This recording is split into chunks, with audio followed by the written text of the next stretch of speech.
Good afternoon. The oil industry is warning that the cost of trade is likely to almost double under Brexit. Oil and Gas UK, the industry's trade body, has written to the Prime Minister highlighting its concerns. It says in a worst-case scenario, costs could rise from around £600 million a year to around £1.1 billion. The general election campaign is officially underway. At 1 minute past midnight, the Westminster Parliament was dissolved to allow for 5 weeks of campaigning before the nation goes to the polls on June the 8th. There are now no MPs, although ministers will remain in their jobs until the voters decide who will form the new government. College lecturers across Scotland are staging a second strike in a row over pay and conditions. Staff first walked out last Thursday after negotiations failed to settle their long-running dispute. Colleges Scotland want lecturers to increase their teaching time and reduce their holiday entitlement. But unions say this wasn't part of a settlement agreed a year ago.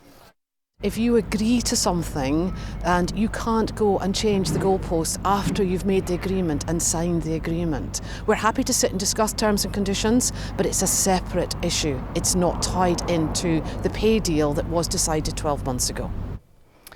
2 years on from the death of a Fife man in police custody, his family say they continue to fight for answers. 31-year-old Sheku Bayo died after being restrained by officers in Kirkcaldy. The Police Investigations and Review Commissioner submitted a report into the incident last year, and a fatal accident inquiry is due to take place. Tennis now, and Sir Andy Murray insists he's happy with his game despite a disappointing run of results. A host of injuries have contributed to a frustrating start to the season, but Murray says he's nearing full fitness ahead of a busy summer schedule and is determined to retain his #1 ranking. If you want to stay there for an extended period and stay there for 2, 3, 4 years, then obviously that's going to be incredibly challenging. But right now, the end of last year, was tough for me. It took a lot out of me, and I would say getting there was harder for me personally. Now here's Sean with a look at the weather forecast.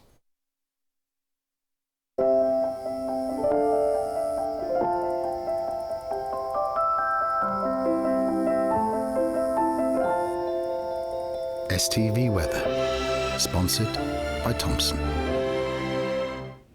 Good afternoon. What a cracking day it is out there at the moment. Blue skies for many of us, a little bit of cloud coming and going at times across the Northern Isles, but for all parts it really is a beautiful day. However, we've got that easterly breeze keeping the temperatures down on the east coast at around 10 or 11 degrees Celsius. Highest temperatures in the West Highlands, highs of 16 or 17 degrees. We hang on to the fine weather over the next couple of days. The lowest temperatures always in the east coast and feeling warmest in the west. During tonight, low cloud developing northern and eastern parts. Again, cold enough for a wee touch of frost perhaps in a few Highland glens, but tomorrow the cloud melts away and it's another lovely one. Bye-bye.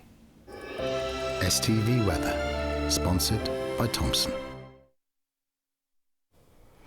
Well, that's all we've time for at the moment. Andrea will be here with the main edition of the programme at 6 o'clock. Until then, and from all of the team here, have a very good afternoon. Goodbye.